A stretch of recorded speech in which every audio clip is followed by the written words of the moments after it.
اعوذ باللہ من الشیطان الرجیم بسم اللہ الرحمن الرحیم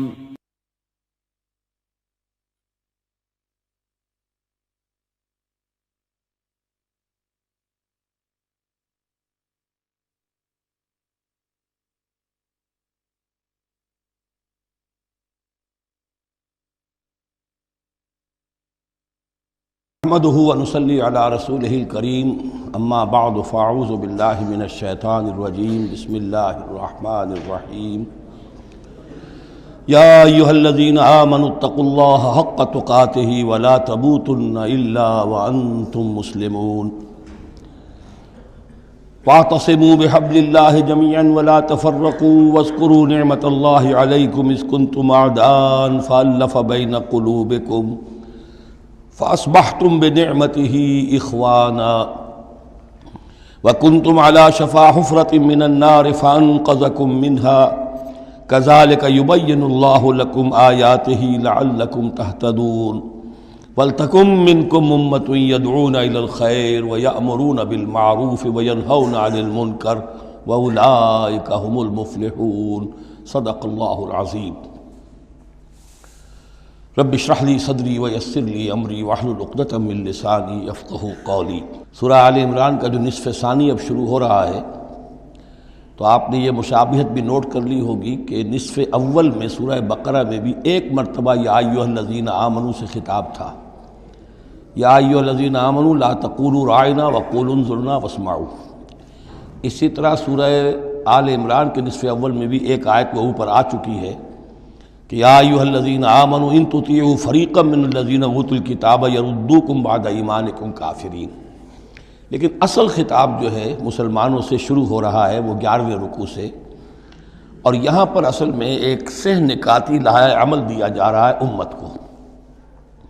ظاہر بات ہے کہ یہ امت اب ہمیشہ قائم رہنے والی ہے قیامت تک، اور اس میں زوال بھی آئے گا، اور اللہ تعالیٰ لوگوں باہمت لوگوں کو بھی پیدا کرے گا، اولو العزم لوگوں کو پیدا کرے گا، جیسا کہ ہمیں معلوم ہے مجددین امت اٹھتے رہے ہر صدی کے اندر۔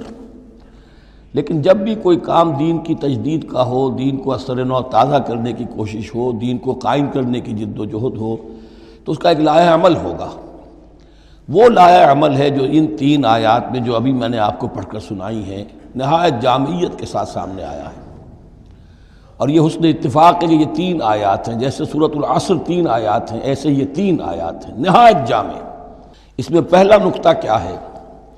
جب بھی کوئی کام کرنا ہے سب سے پہلے افراد کی شخصیت سازی، کردار سازی۔ یا ایھا الذین آمنوا اتقوا اللہ حق تقاتہ، اہل ایمان اللہ کا تقوی اختیار کرو جتنا کہ اس کے تقوی کا حق ہے۔ وَلَا تَمُوتُنَّ إِلَّا وَأَنْتُمْ مُسْلِمُونَ، اور دیکھنا ہرگز موت نہ آنے پائے مگر فرما برداری کی حالت میں۔ یہ سب سے گاڑھی آیت ہے قرآن مجید میں تقوی کی تلقین کے لیے۔ اللہ کا حق جتنا ہے اتنا تقوی۔ اس پر صحابہ گھبرا گئے کہ یا رسول اللہ، اللہ کا حق کون ادا کر سکتا ہے؟ پھر جب آیت اتری ہے سورہ تغابن کی کہ فاتقوا اللہ ما استطعتم، اپنی امکانی حد تک تقوی اختیار کرو، تب ان کی جان میں جان آئی۔ ساتھ ہی یہ کہ مت مرنا مگر حالت فرما برداری میں۔ کیا معنی ہے؟ کوئی پتہ نہیں کس لمحے موت آ جائے، کوئی لمحہ نافرمانی میں نہ گزرے مبادا موت کا ہاتھ اسی وقت آ کر تمہیں دبوچ لے۔ اس طرح کی شخصیتیں اگر پہلے نہ بنی ہوں تو کوئی کام نہیں ہو سکتا۔ پہلے کردار سازی افراد کی۔ اب جب یہ کردار سازی ہو، دوسرا مرحلہ کیا ہے؟ وَاعْتَصِمُوا بِحَبْلِ اللَّهِ جَمِيعًا وَلَا تَفَرَّقُوا، ایک اجتماعیت اختیار کرو، اللہ کی رسی کو مضبوطی سے تھام لو مل جل کر، اور تفرقے میں مت پڑو۔ یہاں چونکہ اس سے پہلے جو رکوع ختم ہوا ہے وَمَن يَعْتَصِم بِاللَّهِ، جو اللہ تعالیٰ سے چمٹ جائے، اللہ کی حفاظت میں آ جائے، فَقَدْ هُدِیَ إِلَىٰ صِرَاطٍ مُسْتَقِيمٍ۔ اور سورہ حج کی آخری آیت میں بھی یہ لفظ آیا ہے فَأَقِیمُوا الصَّلَاةَ وَآتُوا الزَّکَاةَ وَاعْتَصِمُوا بِاللَّهِ۔ اب اللہ کی حفاظت میں کیسے آئے؟ اللہ سے کیسے چمٹے؟ اس کے لیے فرمایا وَاعْتَصِمُوا بِحَبْلِ اللَّهِ، اللہ کی رسی سے چمٹ جاؤ، اللہ کی رسی کو مضبوطی سے تھام لو۔ اور یہ اللہ کی رسی کون سی ہے؟ متعدد احادیث کے ذریعے سے واضح ہوتا ہے کہ یہ ہے قرآن۔ ایک طرف ہے انسان میں تقوی، ایک طرف اس میں علم آنا چاہیے، قرآن کا فہم پیدا ہونا چاہیے۔ قرآن کے نظریات کو سمجھنا چاہیے، قرآن کی حکمت کو سمجھنا چاہیے۔ انسانوں میں اجتماعیت جو ہے وہ جانوروں کے گلوں کی طرح نہیں ہو سکتی کہ بھیڑ بکریوں کا ایک بڑا ریوڑ ہے اور ایک چرواہا جو ہے وہ لکڑی لے کر ان کو سب کو ایک ڈسپلن میں لیے ہوئے ہے۔ انسانوں کو جمع کرنا ہے تو ان کے ذہن ایک بنانے ہوں گے، ان کی سوچ ایک بنانی ہوگی۔ یہ حیوان عاقل ہیں، یہ باشعور لوگ ہیں، ان کی سوچ ایک ہو، نظریات ایک ہو، مقاصد ایک ہو، ہم آہنگی ہو، نقطہ نظر ایک ہو، تبھی تو یہ جمع ہوں گے۔ اس کے لیے وہ چیز چاہیے جو ان میں یکرنگی خیال، یکرنگی نظر، یکجہتی مقاصد کی ہم آہنگی پیدا کر دے، اور وہ قرآن ہے۔ حبل اللہ ہو حبل اللہ المتین، حضرت علی سے روایت ہے۔ حضرت عبداللہ ابن مسعود سے ہے، حضور نے فرمایا القرآن حبل اللہ الممدود من السماء الی الارض، اللہ کی مضبوط رسی ہے جو آسمان اور زمین کے درمیان تنی ہوئی ہے۔ ایک اور حدیث میں فرمایا فاستبشروا فإن طرفه بأيديكم وطرفه بيد اللہ، خوشیاں مناؤ، یہ قرآن ایسی شے ہے کہ جس کا ایک سرا تمہارے ہاتھ میں، ایک سرا اللہ کے ہاتھ میں۔ تو تقرب الی اللہ کا ذریعہ بھی قرآن، اور آپس میں تمہیں جوڑ کر رکھنے کا ذریعہ بھی قرآن۔ یہی وجہ ہے کہ ہماری ساری یہ تحریک جو ہے میری، اس کا اصل جو منبع ہے، سرچشمہ ہے، اس کا مبنی ہے، مدار ہے، وہ دعوت رجوع القرآن۔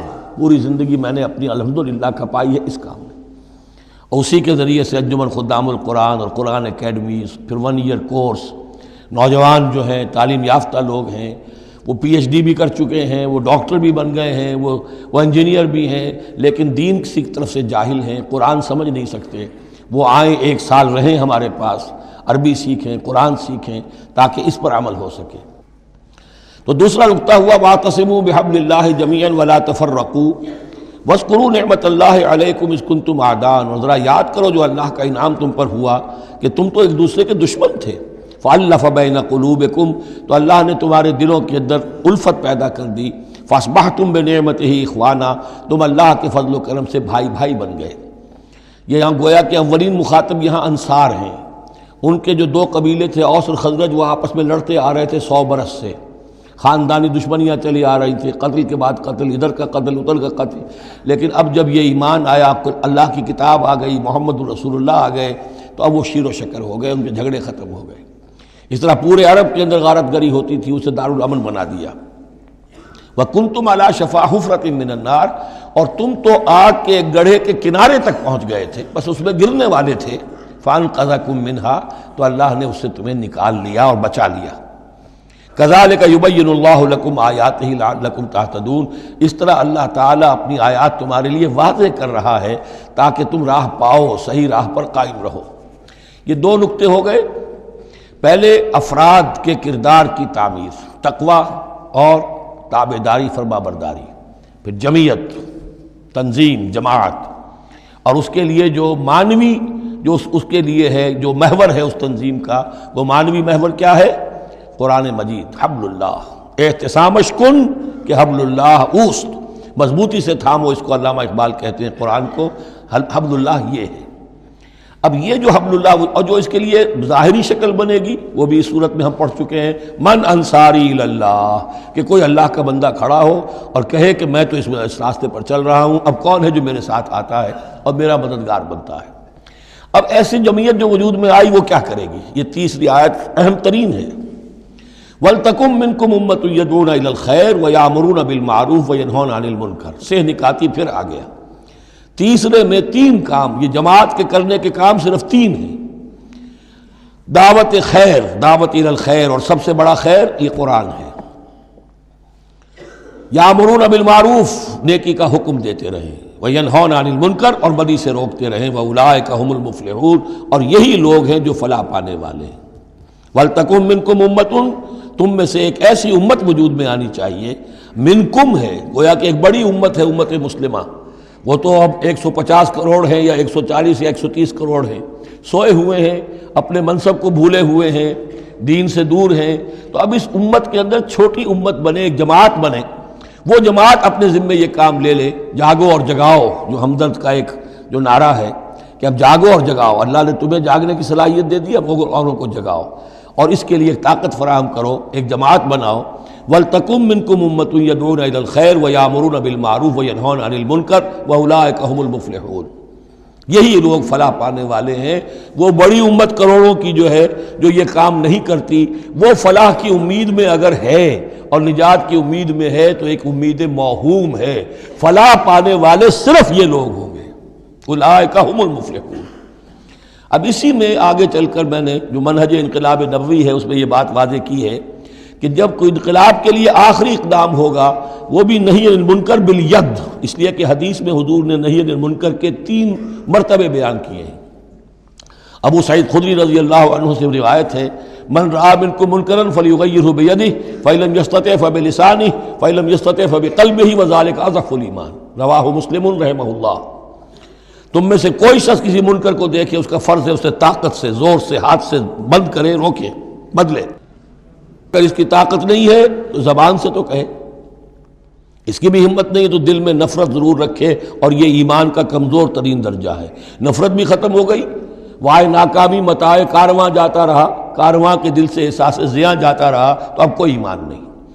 ہاں دل میں نفرت ہے تو اگلا قدم اٹھاؤ، زبان سے کہنا شروع کرو، بھائی یہ چیز غلط ہے، یہ حرام ہے، یا اللہ نے اس کو حرام ٹھہرایا ہے، مت یہ کام کرو۔ لیکن ساتھ ہی اپنی طاقت بناتے جاؤ، ایک جماعت بناؤ، قوت بناؤ۔ جب وہ طاقت ہو جائے اب کہو کہ اب یہ نہیں کرنے دیں گے، پھر وہ ہوگا نہی عن المنکر بالید، طاقت کے ساتھ۔ یہ ہوگا انقلاب کا جو ہے آخری مرحلہ۔ تو یہ 3 آیتوں کے اندر عظیم ہدایت ہے، پورا لایا عمل ہے، اسی میں منہج انقلاب نبوی کا جو آخری اقدامی عمل ہے وہ بھی پوشیدہ ہے۔ وَلَا تَكُونُوا كَالَّذِينَ تَفَرَّقُوا وَاخْتَلَفُوا مِن بَعْدِ مَا جَاءَهُمُ الْبَيِّنَاتُ، اور ان لوگوں کی طرح نہ ہو جانا جو متفرق ہو گئے، فرقوں میں بٹ گئے اور انہوں نے اختلافات پیدا کر لیے اس کے بعد کہ ان کے پاس واضح تعلیمات آ گئی تھیں۔ اولئک لہم عذاب عظیم، ایسے لوگوں کے لیے تو بہت بڑا عذاب ہے۔ یوم تبیض وجوہ وتسود وجوہ، اب یہ آخرت کا ذکر ہے جس دن کے بعض چہرے جو ہیں بڑے روشن اور تابناک ہوں گے اور بعض چہرے جو ہیں وہ سیاہ ہوں گے۔ فاما الذین اسودت وجوہہم، تو جن لوگوں کے اس دن چہرے سیاہ ہوں گے، یہ وہ کون ہوں گے؟ اکفرتم بعد ایمانکم، یہ وہی لوگ ہوں گے جو ایمان کے بعد کفر میں لوٹ گئے، ہدایت کے آنے کے بعد تفرقے میں پڑ گئے، زدم زدہ میں پڑ گئے، انہوں نے اس عبد اللہ کو چھوڑ دیا۔ اکفرتم بعد ایمانکم فذوقوا العذاب بما کنتم تکفرون، تو اب ذرا مزہ چکھو اس عذاب کا، اس کفر کی باعث جو تم کرتے رہے تھے۔ واما الذین ابیضت وجوہہم، اور وہ لوگ جن کے چہرے سفید ہوں گے، روشن ہوں گے، تابناک ہوں گے، ففی رحمت اللہ ہم فیہا خالدون، وہ اللہ کی رحمت میں ہوں گے اور اس میں ہمیشہ ہمیشہ رہیں گے۔ تلک آیات اللہ نتلوہا علیک بالحق، یہ اللہ کی آیات ہیں جو ہم آپ کو پڑھ کر سنا رہے ہیں حق کے ساتھ۔ وما اللہ یرید ظلما للعالمین، اور اللہ تعالیٰ تو جہان والوں کے لیے ظلم کا ارادہ نہیں رکھتا۔ لوگ اپنے اوپر ظلم کرتے ہیں، خود غلط راستے پر پڑتے ہیں اور اس کی پھر ان کو سزا دنیا اور آخرت میں بھگتنی پڑتی ہے۔ وَلِلَّهِ مَا فِي السَّمَاوَاتِ وَمَا فِي الْأَرْضِ، جیسا کہ میں نے عرض کیا اکثر اہم بحثوں کے بعد پھر یہ آیت آتی ہے اس طرح کی کہ گویا کہ یہ ایک کنکلوڈنگ ریمارک، اللہ ہی کے لیے ہے جو کچھ آسمانوں اور زمین میں ہے، وَإِلَى اللَّهِ تُرْجَعُ الْأُمُورُ، اور بالآخر سارے معاملات اللہ ہی کی طرف لوٹا دیے جائیں گے۔ كُنْتُمْ خَيْرَ أُمَّةٍ أُخْرِجَتْ لِلنَّاسِ، تم وہ بہترین امت ہو جسے لوگوں کے لیے برپا کیا گیا ہے، یعنی یہ پوری امت مسلمہ اس لیے بنائی گئی تھی۔ یہ دوسری بات ہے امت مسلمہ بھول جائے، جب بھول جائے تو پھر جو بھی ان میں سے جاگے وہ دوسروں کو جگا کر اس امہ ودن امہ، اس امت کے اندر اندر جماعت، پارٹی ودن پارٹی، امہ ودن امہ بنائیں اور وہ کام کریں جو اوپر ہے۔ لیکن حقیقت میں تو اس امت مسلمہ کا ایز سچ مجموعی طور پر فرض منصبی یہی ہے۔ کنتم خیر امت، دیکھیے یہ اس آیت کو رکھیے، اب سورہ بقرہ میں جو آیت تھی وَكَذَلِكَ جَعَلْنَاكُمْ أُمَّةً وَسَطًا لِتَكُونُوا شُهَدَاءَ عَلَى النَّاسِ وَيَكُونَ الرَّسُولُ عَلَيْكُمْ شَهِيدًا، اسی کے ہم وزن یہ آیت ہے سورہ آل عمران کی، کنتم خیر امت اخرجت للناس، تم بہترین امت ہو جسے لوگوں کے لیے نکالا گیا ہے۔ دنیا کی اور قومیں اپنے لیے زندہ رہتی ہیں، اپنی ترقی، اپنی بہتری، اپنی بہبود، اپنی دنیا میں عزت، اپنے دائرے کو بڑھانا، لیکن مسلمان کو جینا ہے، ہم تو جیتے ہیں کہ دنیا میں تیرا نام رہے، کہیں ممکن ہے کہ ساقی نہ رہے، جام رہے، زیادہ سے زیادہ لوگوں کو ہدایت کی طرف بلانا، لوگوں کو جہنم کی آگ سے بچانے کی کوشش کرنا، تمہیں جینا ہے ان کے لیے، وہ جیتے ہیں اپنے لیے۔ کنتم خیر امت اخرجت للناس، تمہیں نکالا گیا ہے، برپا کیا گیا ہے لوگوں کے لیے، تامرون بالمعروف، تم حکم کرتے ہو نیکی کا، وتنہون عن المنکر، اور تم روکتے ہو بدی سے، وتؤمنون باللہ، اور تم ایمان رکھتے ہو اللہ پر۔ یہ کیفیت تھی پوری امت مسلمہ کی حضور کے وقت، اور وہ جو پہلے بتایا گیا ہے وہ اس وقت کے لیے ہے جب کہ امت سو گئی ہو، امت بھول گئی ہو اپنے مقصد وجود کو۔ تو ظاہر بات ہے جن کو ہوش آ جائے وہ لوگوں کو جگائیں اور ایک نئی جمعیت فراہم کریں۔ وَلَوْ آمَنَ أَهْلُ الْكِتَابِ لَكَانَ خَيْرًا لَهُمْ، اگر یہ اہل کتاب ایمان لے آتے تو یہ ان کے حق میں بہت بہتر تھا۔ مِنْهُمُ الْمُؤْمِنُونَ، ان میں ہے کچھ لوگ جو ایمان والے ہیں، یعنی ان میں سے مراد وہ بھی ہو سکتے ہیں جو اس وقت تک یہودیوں میں سے یا نصرانیوں میں سے ایمان لا چکے تھے، اور یہ بھی ہو سکتا ہے جن کے اندر پوٹینشلی ایمان تھا اور کچھ عرصے کے بعد کہا جا رہا کہ وہ ایمان لے آئیں گے۔ وَأَكْثَرُهُمُ الْفَاسِقُونَ، لیکن ان کی اکثریت جو ہے اب وہ فاسقوں اور نافرمانوں پر مشتمل ہے۔ وہی معاملہ جو امت مسلمہ کا آج ہو چکا ہے، اکثریت کا حال کیا ہے وہ دیکھ لیجیے آپ۔ لَن يَضُرُّوكُمْ إِلَّا أَذًى، اے مسلمانوں یہ تمہیں نقصان نہیں پہنچا سکیں گے مگر کچھ تھوڑی سی کوفت، بہرحال تمہارے لیے کوفت کا سبب تو بنتے رہیں گے، لیکن یہ تمہیں کوئی ضرر بالفعل پہنچا نہیں سکیں گے۔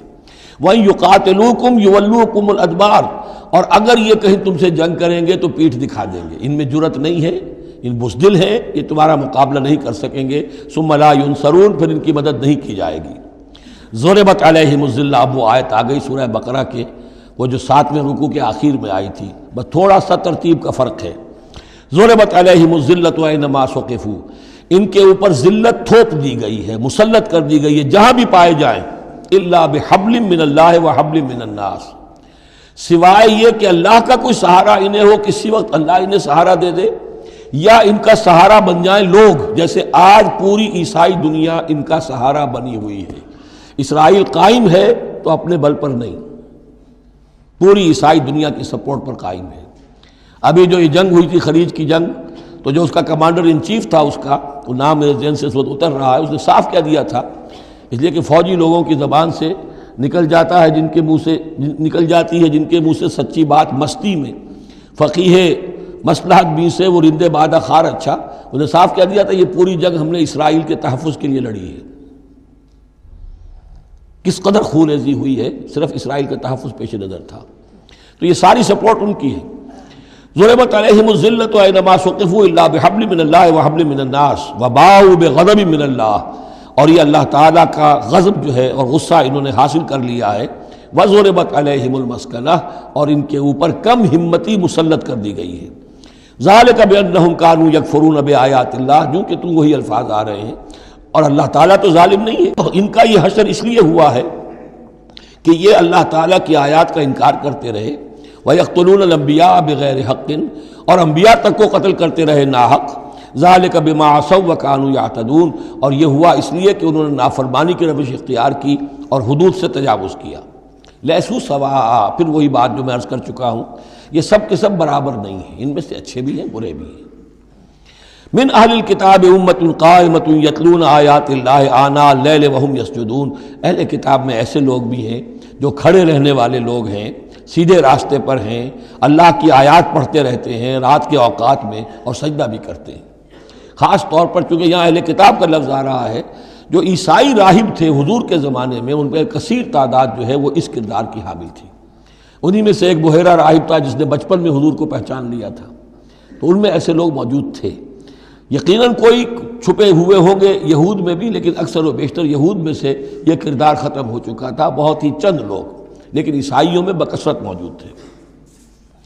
لیسوا سواء من اہل الکتاب امۃ قائمۃ یتلون آیات اللہ آناء اللیل وہم یسجدون یؤمنون باللہ والیوم الآخر، وہ ایمان رکھتے ہیں اللہ پر اور یوم آخر پر۔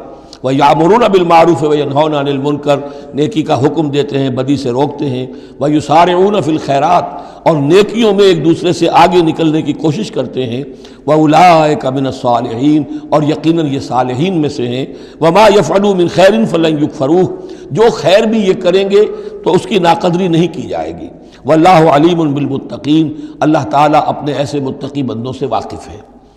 ان الذین کفروا لن تغنی عنہم اموالہم ولا اولادہم من اللہ شیئا، اس کے برعکس جو لوگ کفر پر اڑ جائیں گے ان کے کام نہیں آ سکیں گے، نہ ان کے اموال نہ ان کے اولاد، اللہ سے بچانے میں کچھ بھی۔ وَأُولَٰئِكَ أَصْحَابُ النَّارِ، وہ جہنمی ہیں، ہم فیہا خالدون، اسی میں رہیں گے۔ مثل ما ينفقون في هذه الحیات الدنیا كمثل ريح فيها سر اصابت حرث قوم ظلموا انفسهم فاهلكت۔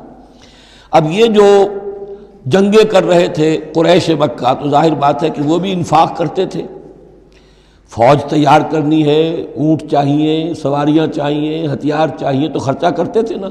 اب یہ اس کی طرف اشارہ ہے کہ یہ لوگ جو دنیا کی زندگی میں کچھ خرچ کرتے ہیں، یا تو دین کی مخالفت کے لیے، یا اپنے جی کو ذرا جھوٹی ایک تسلی دینے کے لیے کہ ہم کچھ نہ کچھ صدقہ خیرات بھی کرتے ہیں چاہے ہمارا کردار کتنا ہی گر گیا ہو، تو ان کے انفاق کی مثال ایسی ہے کمثل ریح فیہا سر، کہ جیسے ایک زوردار آندھی ہو جس میں پالا ہو، بہت ٹھنڈ ہو، اصابت حرث قوم، وہ کسی قوم کی کھیتی کو آ پڑے، ظلموا انفسہم، جنہوں نے اپنی جان پر ظلم کیا، فاہلکت ہو، اور اس سب کو تباہ و برباد اور تہس نہس کر کے رکھ دے۔ یعنی ان کی یہ نیکیاں، ان کا یہ انفاق، ان کی یہ جد و جہد، یہ سب کی سب بالکل ضائع ہو جانے والی ہیں، ہبط ہو جانے والی نیکیاں اور ضائع جانے والی ان کی ساری مساعی اور دوڑ دھوپ۔ وما ظلمہم اللہ ولکن انفسہم یظلمون، اور انہوں نے، ان پر اللہ نے کوئی ظلم نہیں کیا بلکہ وہ اپنی جانوں پر خود ظلم ڈھا رہے ہیں۔ یا ایھا الذین آمنوا لا تتخذوا بطانۃ من دونکم، اہل ایمان مت بناؤ اپنے بھیدی اپنے سوا کسی کو، یعنی رازدار نہ بناؤ سوائے کسی مسلمان کے جس کے بارے میں اطمینان ہو، صاحب ایمان ہے، اس کے علاوہ کسی اور شخص کو اپنا بھیدی نہ بناؤ۔ چونکہ یہ مدینے میں رہتے تھے بہت عرصے سے، ان کی دوستیاں تھیں یہودیوں کی، اور ادھر جو ہے یہ اوس اور خزرج کے لوگوں کی، وہ دوستیاں ہیں، پس منظر ہے، پرانے تعلقات ہیں، روابط ہیں، اس کی وجہ سے وہ بسا اوقات جو راز کی باتیں ہوتی تھی وہ بھی بیچارے سادہ لوح مسلمان اپنی نیکی کے اندر، سادگی میں، وہ بھی ان کو بتا دیتے تھے۔ لا تتخذوا بطانۃ من دونکم لا یالونکم خبالا، وہ تمہارے لیے کسی خرابی میں کوئی کسر نہیں چھوڑتے۔ ودوا ما عنتم، انہیں پسند ہے وہ چیز جو تمہیں تکلیف میں ڈالے، مشقت میں ڈالے۔ قد بدت البغضاء من افواہہم، ان کی جو دشمنی ہے تم سے وہ ان کے منہوں سے بھی ظاہر ہو چکی ہے، ان کا کلام ایسا ہوتا ہے، آتش برساتے ہیں زبان سے۔ وما تخفی صدورہم اکبر، اور جو کچھ زبان سے ظاہر ہوتا ہے وہ تو پھر بھی کم ہے، ان کے دلوں کے اندر جو آگ بھڑک رہی ہے دشمنی کی اور حسد کی، وہ اس سے کہیں بڑھ کر ہے۔ قد بینا لکم الآیات ان کنتم تعقلون، ہم نے تمہارے لیے اپنی آیات کو واضح کر دیا ہے اگر تم عقل سے کام لو، یعنی باز آ جاؤ، اپنے اس طرز عمل کو دیکھو۔ ہاں انتم اولئک تحبونہم، تمہارا حال تو یہ کہ تم ان سے محبت کرتے ہو، شرافت ہے تمہاری، سادہ لوحی ہے، پرانے تعلقات ہیں، ان تعلقات کو تم نبھانا چاہتے ہو۔ ولا یحبونکم، لیکن جان لو وہ تم سے محبت نہیں کرتے۔ وتؤمنون بالکتاب کلہ، اور تمہاری شان یہ کہ تم پوری کتاب کو مانتے ہو، تم تورات کو بھی مانتے ہو، انجیل کو بھی مانتے ہو۔ یہ نصیبا من التورات آیا تھا نا، نصیبا من الکتاب، کتاب ہی کا ایک حصہ تھا تورات، کتاب ہی کا ایک حصہ اللہ تعالیٰ کی اس قدیم کتاب جو ام الکتاب میں سے ہی پھر یہ انجیل آئی ہے، اسی ام الکتاب سے پھر قرآن مجید کامل آیا ہے۔ تو تم تو مانتے ہو پوری کتاب کو۔ وَإِذَا لَقُوكُمْ قَالُوا آمَنَّا، اور جب یہ تم سے ملتے ہیں تو کہتے ہیں جی ہم بھی مومن ہیں، ہم بھی مانتے ہیں، بات ٹھیک ہے آپ کی۔ وَإِذَا خَلَوْا، جب وہ علیحدگی میں ہوتے ہیں، خلوت میں ہوتے ہیں، عَضُّوا عَلَيْكُمُ الْأَنَامِنَ مِنَ الْغَيْظِ، تو اب تم پر غصے کی وجہ سے اپنی انگلیاں چباتے ہیں۔ عَضَّ يَعُضُّ، انگلیاں کاٹنا غصے کہ اب کچھ پیش نہیں جا رہی، اور اسلام کا جو ہے معاملہ اور آگے سے آگے بڑھتا جا رہا ہے، لیکن یہ کہ اس کے غصے میں پیچ و تاب کھاتے ہیں، اپنی انگلیاں چباتے ہیں۔ قل موتوا بغیظکم، ان سے کہو کہ مرو اپنے اس غصے میں، غم میں، اپنے جذبات میں۔ ان اللہ علیم بذات الصدور، یقیناً اللہ تعالیٰ جو کچھ سینوں کے اندر مضمر ہے اس سے بھی واقف ہے۔ ان تمسسکم حسنۃ تسؤہم، اگر تمہیں اے مسلمانوں کوئی بھلائی پہنچ جائے، کوئی خیر ہو جائے، تمہیں کہیں فتح نصیب ہو جائے، انہیں بری لگتی ہے۔ وَإِن تُصِبْكُمْ سَيِّئَةٌ يَفْرَحُوا بِهَا، اور اگر تمہیں کوئی تکلیف پہنچے، کہیں کوئی زخم پہنچ جائے، کوئی عارضی طور پر شکست کہیں ہو جائے، جیسے احد میں ہو گئی تھی، تو بڑے خوش ہوتے ہیں، شادیانے بجاتے ہیں۔ وَإِن تَصْبِرُوا وَتَتَّقُوا، لیکن یہ کہ اگر تم صبر کرتے رہو اور تقویٰ کی روش اختیار کرو، لَا يَضُرُّكُمْ كَيْدُهُمْ شَيْئًا، ان کی یہ ساری چالیں تمہیں کوئی مستقل نقصان نہیں پہنچا سکیں گی۔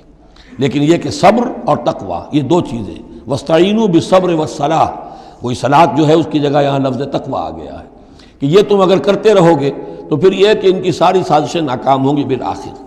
ان اللہ بما یعملون محیط، جو کچھ یہ کر رہے ہیں اللہ اس کا احاطہ کیے ہوئے ہے، یہ اللہ کے اس دائرے سے جو اللہ نے ایک حد کھینچی ہوئی ہے اس سے آگے نہیں نکل سکتے، بس اس کے اندر اچھل کود کر رہے ہیں، جو بھی ان کی سازشیں ہیں وہ ہو رہی ہیں، لیکن یہ کہ اللہ تمہیں ضمانت دے رہا ہے کہ کوئی مستقل تمہیں نقصان یہ نہیں پہنچا سکیں گے۔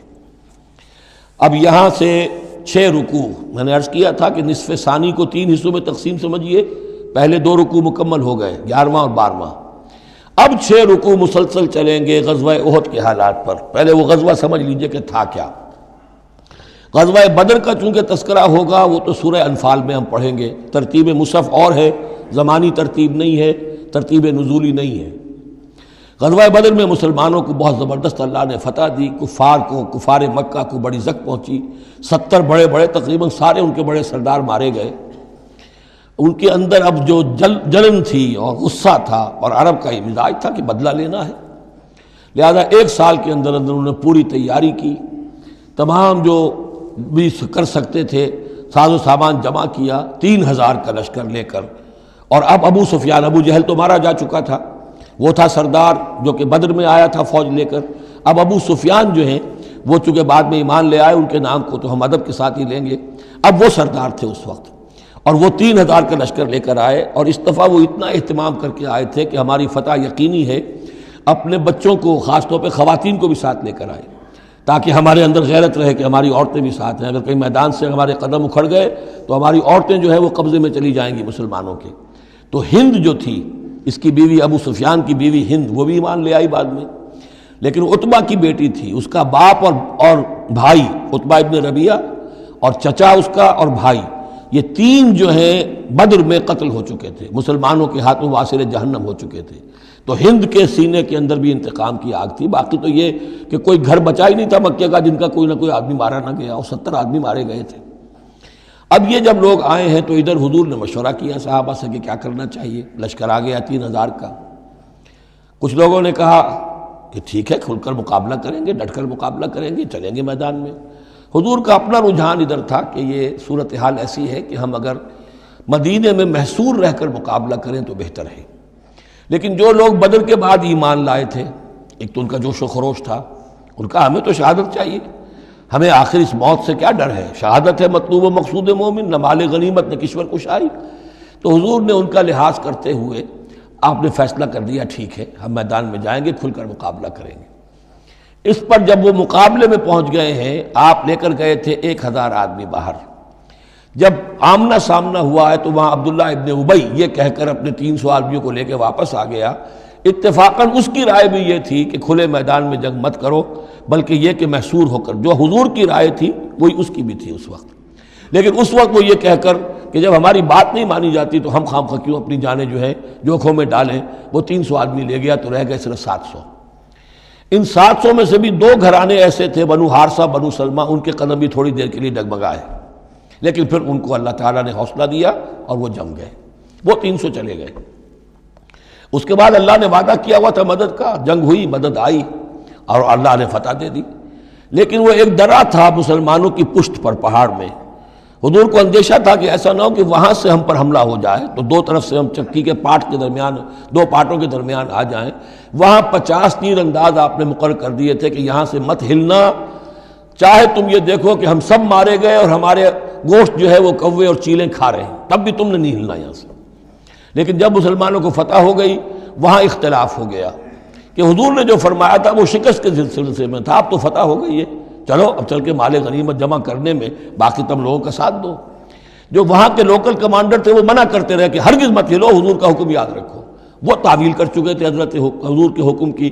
35 چلے گئے، 15 رہ گئے۔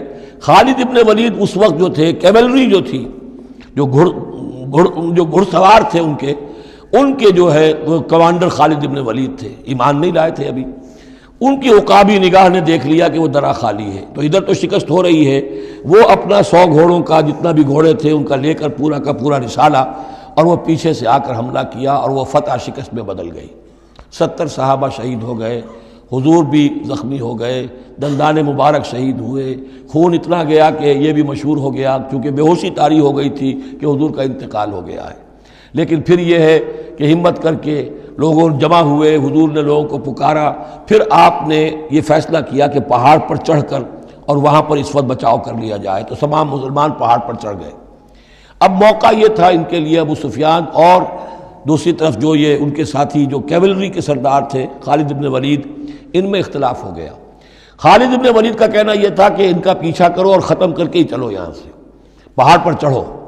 ابو سفیان نے کہا نہیں، یہ بہت خطرے کی بات ہے، وہ اونچائی پر ہے، اوپر سے پتھر پھینکیں گے اور ہمارے گھوڑوں کا بھی نقصان ہوگا، ہمارا بھی ہوگا، اب ہم نے بدر کا بدلہ لے لیا ہے، اب ہم چلتے ہیں۔ وہ وہاں سے چلے گئے۔ بہرحال یہ ہے پورا سلسلہ کہ جس کے اب واقعات اس میں آئیں گے، تو ایک سکیچ میں نے آپ کے سامنے رکھ دیا ہے۔ وَإِذْ غَدَوْتَ مِنْ أَهْلِكَ تُبَوِّئُ الْمُؤْمِنِينَ مَقَاعِدَ لِلْقِتَالِ، اور یاد کریے اے نبی صلی اللہ علیہ وسلم، جب کہ آپ صبح کو اپنے گھر سے نکلے تھے، اپنے حضرت عائشہ صدیقہ کے حجرے سے آپ برآمد ہوئے تھے، تُبَوِّئُ الْمُؤْمِنِينَ، اور آپ لوگوں کو مقاعد للقتال، آپ لوگوں کو ان کے مورچوں میں بٹھا رہے تھے، یعنی آپ جب صف بندی کر رہے تھے وہاں اور مورچے معین کر رہے تھے۔ واللہ سمیع علیم، اللہ سب کچھ سننے والا اور جاننے والا ہے۔ اذ ہمت طائفتان منکم ان تفشلا، جبکہ دو گروہ تم میں سے ایسے تھے اے مسلمانوں کہ وہ کچھ کمزوری انہوں نے دکھائی، نامردی کا مظاہرہ کیا، ان کے پاؤں لڑکھڑائے۔ واللہ ولیہما، حالانکہ اللہ تعالیٰ ان کا پشت پناہ تھا۔ وعلی اللہ فلیتوکل المؤمنون، اور اللہ تعالیٰ پر ہی توکل کرنا چاہیے اہل ایمان کو۔ جیسا کہ میں نے عرض کیا، یہ بنو حارثہ بنو سلمہ انصار کے دو گھرانے تھے، عارضی سی ان کے اندر کمزوری آئی، بر بنائے تب بشری، لیکن پھر وہ جم گئے۔ لیکن ان کی جو ہے ذکر قرآن میں کر دیا گیا، اور وہ اس پر فخر کرتے تھے کہ ہم وہ لوگ ہیں کہ جن کا ذکر اللہ نے قرآن میں کیا ہے، واللہ ولیہما، کیونکہ پھر وہ عارضی سی جو ان پر آئی تھی کمزوری، وہ رفع ہو گئی۔ اور آپ غور کریں گے کہ وہ جو بدبخت تھے 300 جو چلے گئے عین میدان جنگ سے، ان کا ذکر بھی اللہ نہیں کر رہا یہاں پر، گویا کہ وہ اس لائق بھی نہیں ہے کہ ان کا ذکر کیا جائے۔ انڈائریکٹلی اس کا ذکر آخر میں آئے گا، ورنہ شروع میں نہیں۔ وَلَقَدْ نَصَرَكُمُ اللَّهُ بِبَدْرٍ وَأَنْتُمْ أَذِلَّةٌ، اور مسلمانوں یاد کرو اللہ نے تمہاری مدد کی تھی بدر میں جبکہ تم بہت کمزور تھے۔ کل 8 تلواریں، 313 کے سوا سب کے پاس تلواریں نہیں تھیں، 8 تلواریں کل۔ 200 کا 100 گھوڑے کا رسالہ لے کر آئے تھے بدر میں بھی، ادھر 2 گھوڑے تھے صرف، ادھر 700 اونٹ تھے، ادھر 70 اونٹ تھے۔ یہ کوئی 313 کے مقابلے میں 1000، تو اللہ نے تمہاری مدد کی تھی۔ وَلَقَدْ نَصَرَكُمُ اللَّهُ بِبَدْرٍ وَأَنْتُمْ أَذِلَّةٌ، تم بہت کمزور تھے اس وقت۔ فَاتَّقُوا اللَّهَ لَعَلَّكُمْ تَشْكُرُونَ، تو اللہ کا تقوی اختیار کرو تاکہ تم اللہ کا صحیح معنی میں شکر ادا کر سکو۔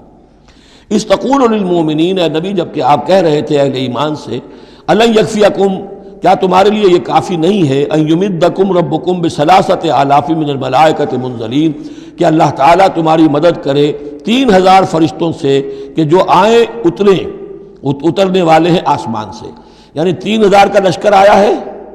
تو اے مسلمانوں میں تمہیں خوشخبری دیتا ہوں، اللہ تعالیٰ 3000 فرشتے تمہاری مدد کو بھیجے گا۔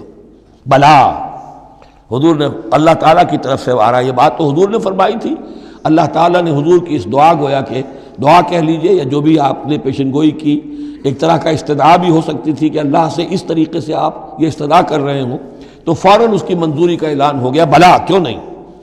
ان تصبروا وتتقوا، مسلمانوں اگر تم صبر کرو گے اور تقوی کی روش پر رہو گے، وَيَأْتُوكُم مِّن فَوْرِهِمْ هَٰذَا، اور اگر وہ فوری طور پر تم پر حملہ آور ہو جائے دشمن، يُمْدِدْكُمْ رَبُّكُمْ بِخَمْسَةِ آلَافٍ، تو اللہ تو تمہاری مدد کرے گا تمہارا پروردگار 3000 نہیں 5000 فرشتوں کے ذریعے سے، مصوبین جو نشان زدہ گھوڑوں کے اوپر آئیں گے۔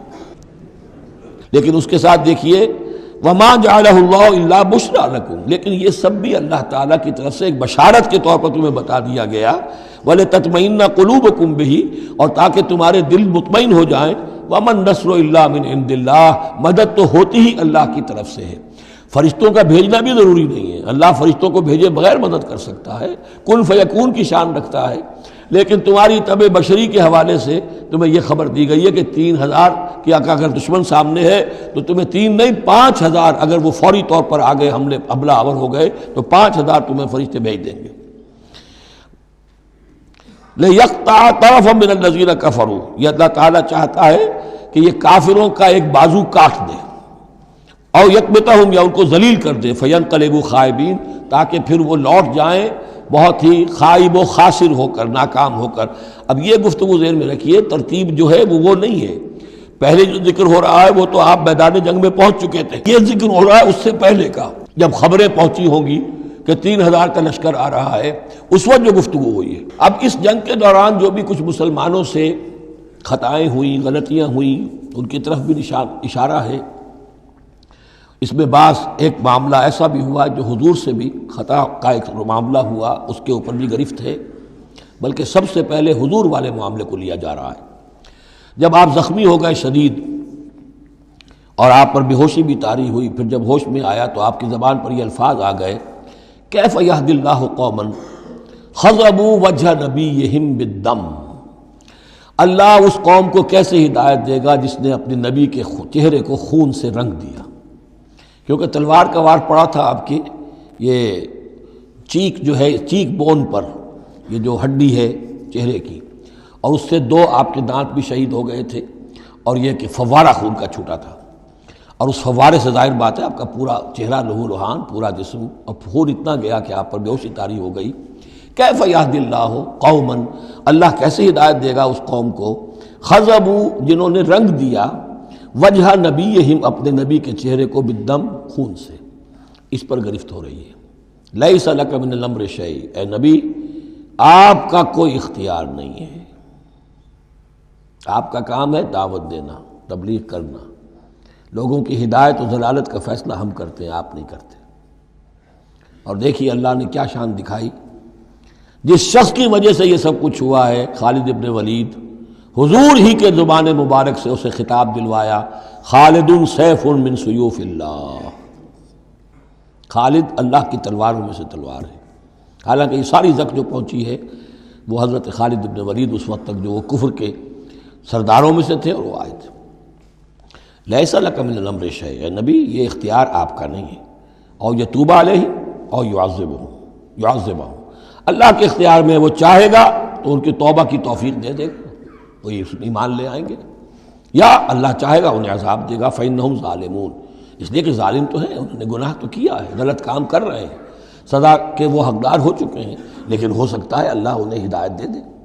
اب دیکھیے یہ وقت کی بات ہوتی ہے، چند سال پہلے طائف میں وہ دعا جو ہے آپ سے کہا گیا، فرشتہ آیا کہ اے نبی جنہوں نے آپ پر پتھراؤ کیا ہے اور آپ کی توہین و تذلیل کی ہے، یہ ملک الجبال جو ہے کہتا ہے کہ میں حاضر ہوں، مجھے اللہ نے بھیجا ہے، آپ فرمائیں تو ان دونوں پہاڑوں کو ٹکرا دوں جن کے مابین یہ وادی کے اندر یہ شہر طائف آباد ہے، تاکہ یہ سب پس جائیں، سرما ہو جائیں۔ آپ نے فرمایا نہیں، کیا عجب کہ اللہ تعالیٰ ان کی آئندہ نسلوں کو ہدایت دے دے۔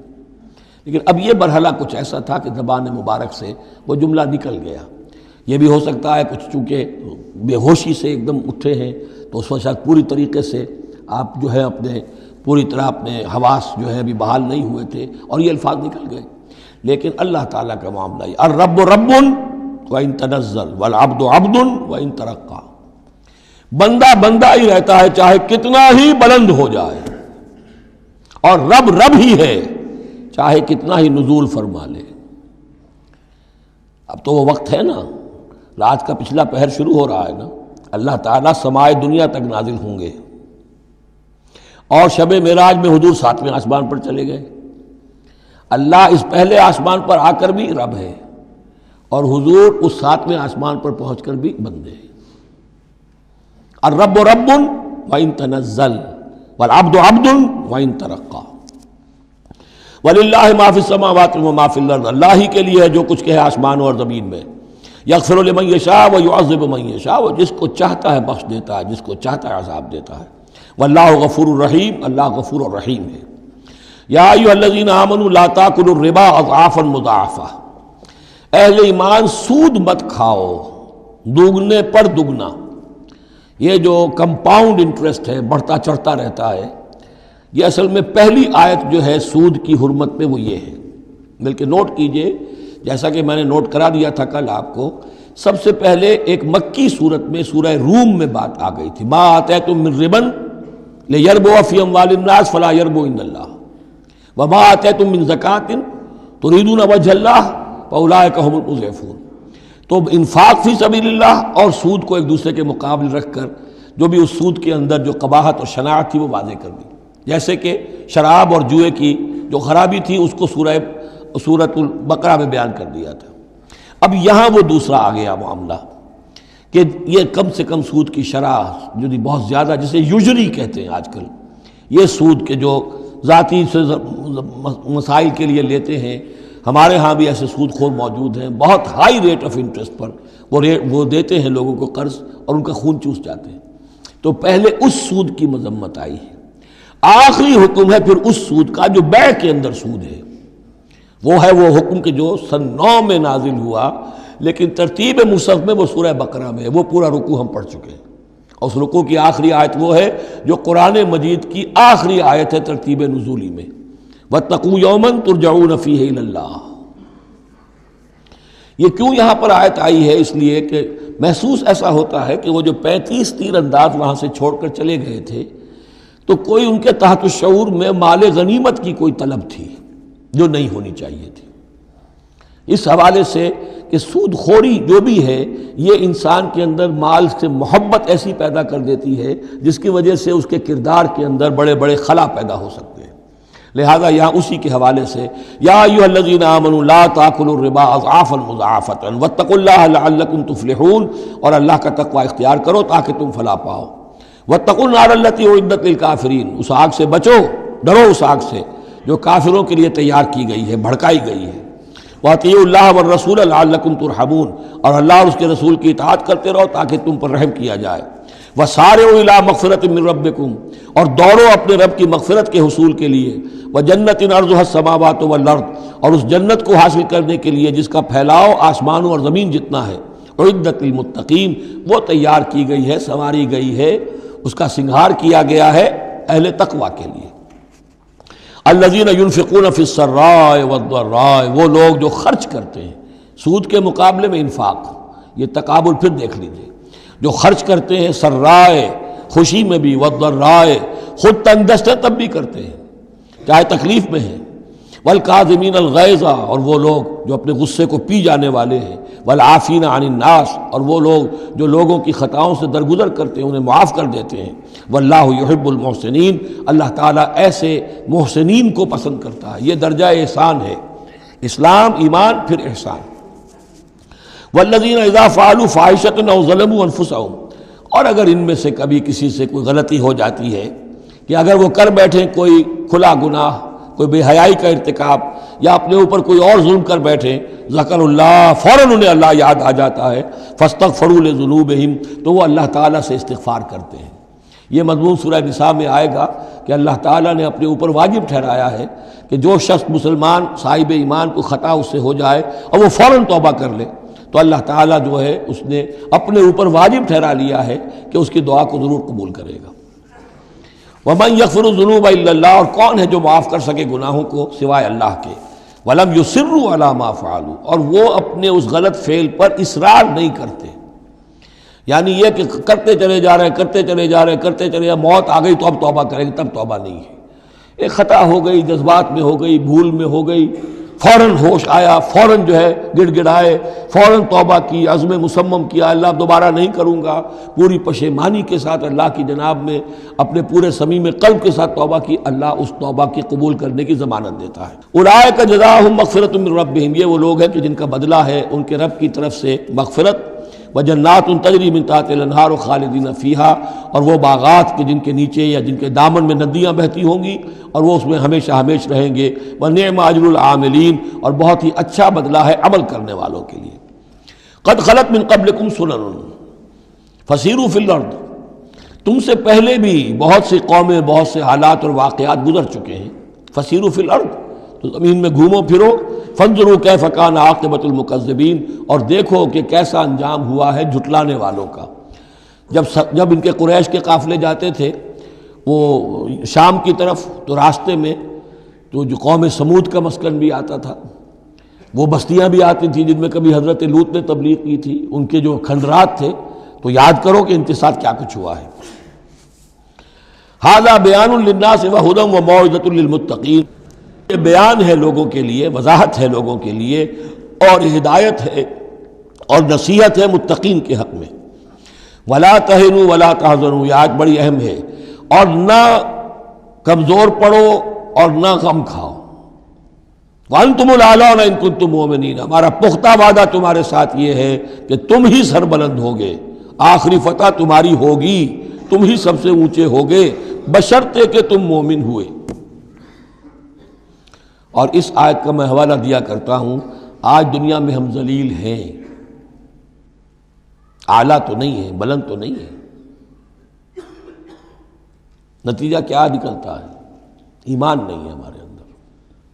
ایک عقیدہ ہے، موروثی عقیدہ ہے، ایمان، یقین والا ایمان، burning faith, living faith, conviction, وہ کہاں ہے؟ یا پھر قرآن اللہ کا کہنا جھوٹ ہے. انتم الاعلون ان کنتم مؤمنین. ہو نہیں سکتا کہ امت کے اندر ایمان موجود ہو اور پھر وہ دنیا میں ذلیل و خوار ہو.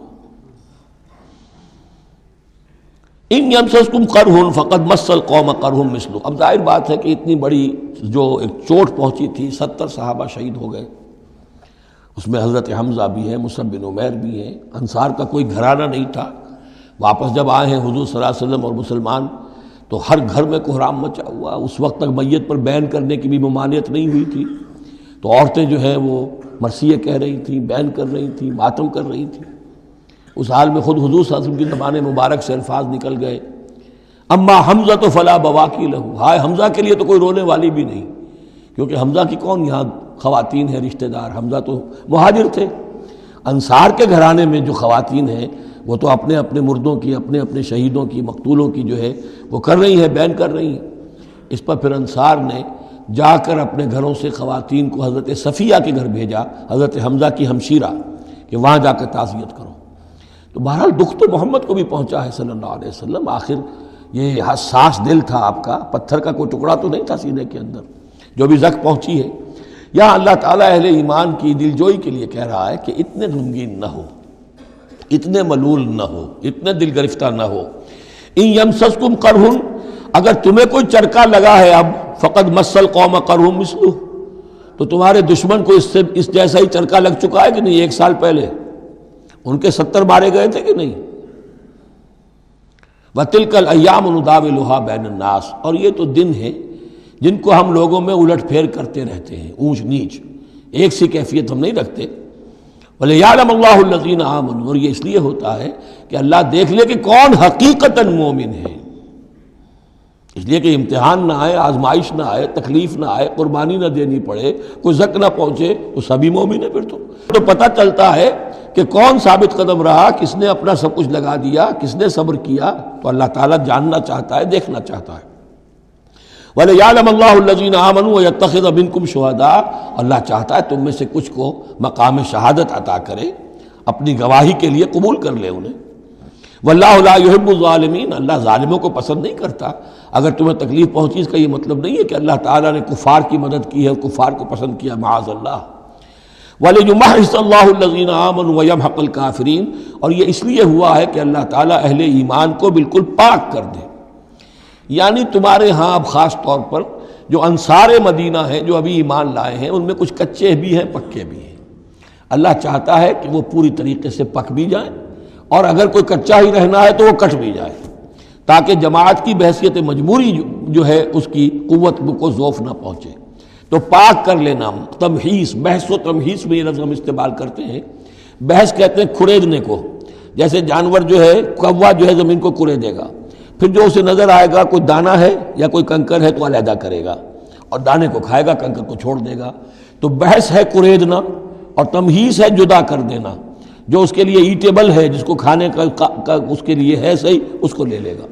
تو اللہ تعالیٰ بھی تمہارے اندر جو گڑبڑ ہو گئے ہیں، کچھ مومن صادق بھی ہیں، کچھ منافق بھی ہیں، کچھ پختہ ایمان والے بھی ہیں، کچھ کمزور ایمان والے بھی ہیں. تو یہ تمحیص کی ہے اللہ نے، دکھا دیا یہ 300 اور یہ عبداللہ ابن ابی یہ منافق ہیں. تمہیں نظر آ گیا نہیں؟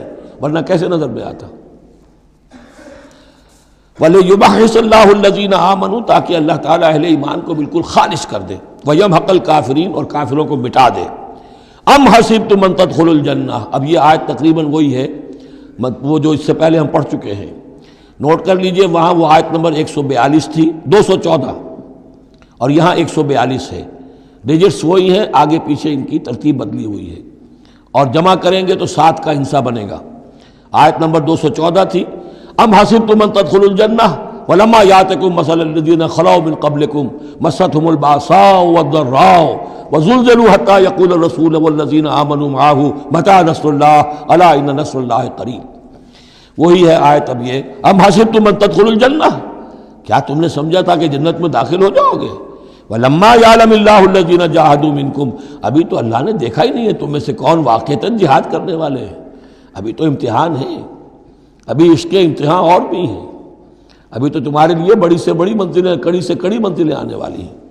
وَلَمَّا يَعْلَمِ اللَّهُ الَّذِينَ جَاهَدُوا مِنْكُمْ وَيَعْلَمَ الصَّابِرِينَ، اور ابھی تو اللہ تعالیٰ نے دیکھا ہی نہیں ہے کہ کون ہے تمہارے اندر جو واقعتاً اللہ کی راہ میں صبر اور استقامت کا ثبوت دیتے ہیں۔ وَلَقَدْ كُنْتُمْ تَمَنَّوْنَ الْمَوْتَ مِنْ قَبْلِ أَنْ تَلْقَوْهُ، اور تمہارا حال یہ ہے کہ تم موت کی تمنا کرتے تھے اس سے پہلے کہ وہ ان سے ملاقات ہوئی۔ یہ وہ جو نئے لوگ ایمان لائے تھے اور نوجوان تھے، ان کا تھا ہمیں تو شہادت چاہیے اور ہم تو کھلے میدان میں جائیں گے، یہ اب ان کے اوپر تھوڑا سا تبصرہ ہو رہا ہے کہ اس وقت تو شہادت کا بڑا ذوق و شوق جو ہے اور جوش جہاد اور ذوق شہادت کا اظہار ہو رہا تھا، اب تم نے موت دیکھ لی ہے نا، تو یہ ہے موت، اتنی اچھی چیز نہیں ہے موت، اتنی آسانی سے انسان اسے قبول نہیں کرتا۔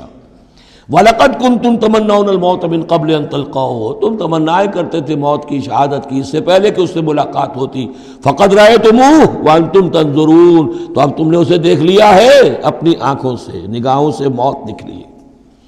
وَمَا مُحَمَّدٌ إِلَّا رَسُولٌ، اسی میں ایک دفعہ یہ بھی ہو گیا تھا کہ کچھ لوگوں نے یہ کہا کہ جب محمد کا انتقال ہو گیا تو اب کس لیے جنگ کرنی؟ حضرت عمر بھی ہیں ان میں سے، جب خبر یہ اڑ گئی کہ حضور فوت ہو گئے، انہوں نے تلوار پھیر دی، بیٹھ گئے، اب کس کے لیے جنگ کرنی؟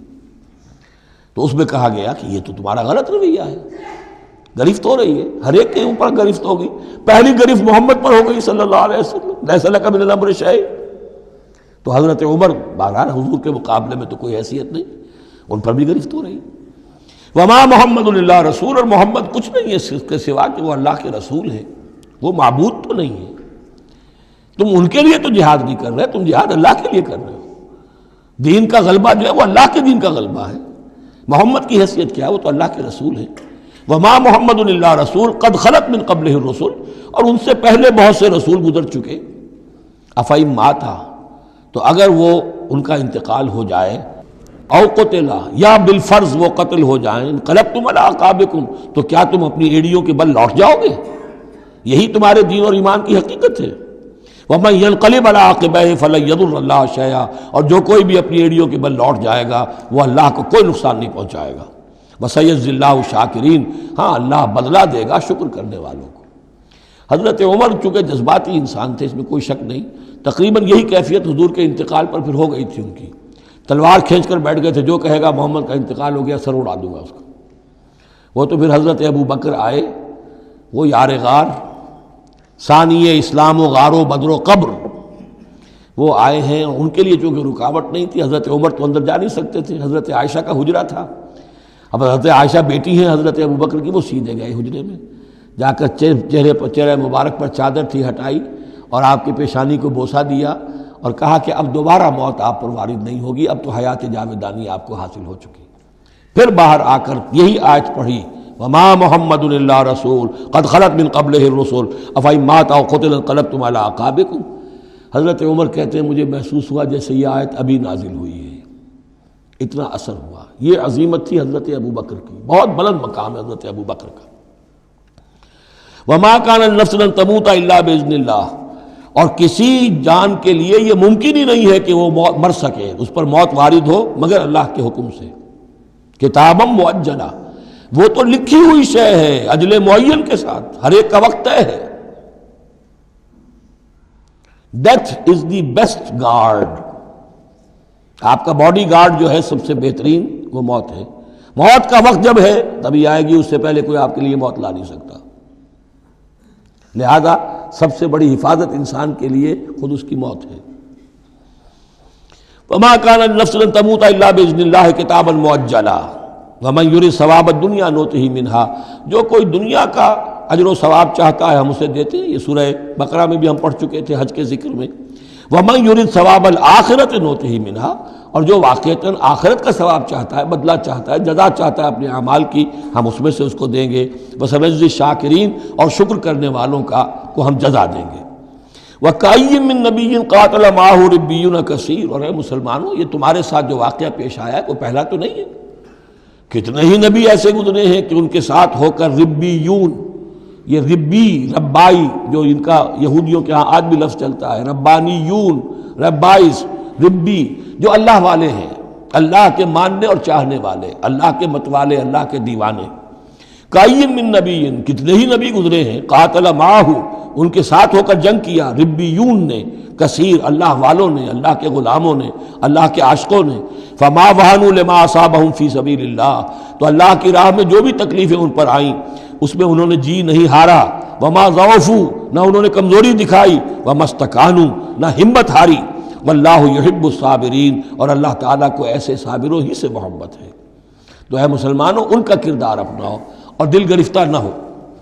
وما كان قولهم الا ان قالوا ربنا اغفر لنا ذنوبنا واسرافنا في امرنا، اور ان کا تو ہر مرحلے پر یہی قول ہوتا تھا کہ وہ دعا کرتے تھے، اے رب ہمارے بخش دے ہمیں ہمارے گناہ، واسرافنا في امرنا، اور اگر ہم سے اپنے کسی معاملے میں حد سے تجاوز ہو جائے، جیسے کچھ تجاوز ہو گیا حضور سے کہ آپ نے وہ الفاظ فرما دیے، کیف یہدی اللہ قوما خضبوا وجہ نبیہم بالدم، یا جیسے حضرت عمر سے ہو گیا کہ تلوار پھینک کر بیٹھ گئے۔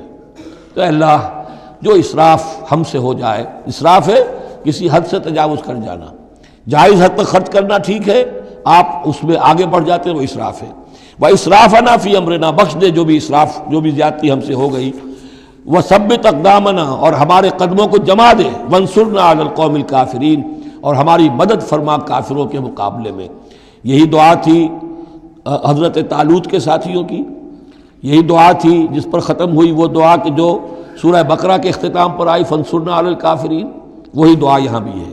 فآتاہم اللہ ثواب الدنیا وحسن ثواب الآخرہ، تو ان لوگوں کو اللہ تعالیٰ نے عطا فرمایا دنیا کا ثواب بھی، دنیا میں بھی سربلندی دی، فتوحات دی، وحسن ثواب الآخرہ، اور آخرت کے ثواب کا تو بہت ہی عمدہ حصہ ان کے لیے ہے۔ واللہ یحب المحسنین، اور اللہ تعالیٰ جو ہے ایسے محسنین کو پسند کرتا ہے۔ یا ایھا الذین آمنوا ان تطیعوا الذین کفروا یردوکم علی اعقابکم، اے اہل ایمان اگر تم ان لوگوں کا کہنا مانو گے جنہوں نے کفر کی روش اختیار کی ہے، وہ تمہیں تمہاری ایڑیوں کے بل واپس لے جائیں گے، فتنقلبوا خاسرین، اور پھر تم بالکل خسارے والے، تباہ اور برباد ہو جانے والے ہو جاؤ گے۔ بل اللہ مولاکم، تمہیں تو یہ سمجھنا چاہیے تمہارا مولا، مددگار، پشت پناہ، ساتھی، حمایتی اللہ ہے۔ وَهُوَ خَيْرُ النَّاصِرِينَ، اور وہی ہے کہ جو سب سے بڑھ کر مدد کرنے والا، سب سے اچھا مددگار ہے۔ سَنُلْقِي فِي قُلُوبِ الَّذِينَ كَفَرُوا الرُّعْبَ، ہم ان قریب کافروں کے دلوں میں رعب ڈال دیں گے، بِمَا أَشْرَكُوا بِاللَّهِ، اس سبب سے کہ انہوں نے شرک کیا اللہ کے ساتھ، مَا لَمْ يُنَزِّلْ بِهِ سُلْطَانًا، اور ایسی چیزوں کو شریک ٹھہرایا، ایسی ہستیوں کو یا چیزوں کو جس کے لیے اللہ تعالیٰ نے کوئی سند نہیں اتاری۔ وَمَأْوَاهُمُ النَّارُ وَبِئْسَ مَثْوَى الظَّالِمِينَ، اور اللہ ان کا ٹھکانہ جو ہے وہ جہنم ہے، اور بہت ہی برا ٹھکانہ ہے ظالموں کے لیے۔ یہ اصل میں اس آیت میں توجیہ ہو رہی ہے کہ وہ کیوں چلے گئے، جبکہ اس درجے ان کو یعنی کھلی فتح حاصل ہو چکی تھی، مسلمانوں کو ہزیمت ہو گئی، حضور اور صحابہ جو ہے انہوں نے پناہ لے لی ہے پہاڑ کے اوپر جا کر۔ خالد بن ولید کہہ بھی رہے ہیں کہ اس معاملے کو اب ختم کرنا چاہیے، روز روز کا ٹنٹا جو ہے وہ اب نہ رہے، لیکن ابو سفیان کے اندر دل میں کوئی ایسا رعب اللہ نے اس وقت ڈال دیا کہ وہاں سے وہ چلے گئے، ورنہ یہ کہ واقعتاً اس وقت صورتحال جو ہے مسلمانوں کے لیے بہت مخدوش ہو چکی تھی۔ بارک اللہ لی و لکم فی القرآن العظیم ونفعنی و ایاکم بالآیات والذکر الحکیم۔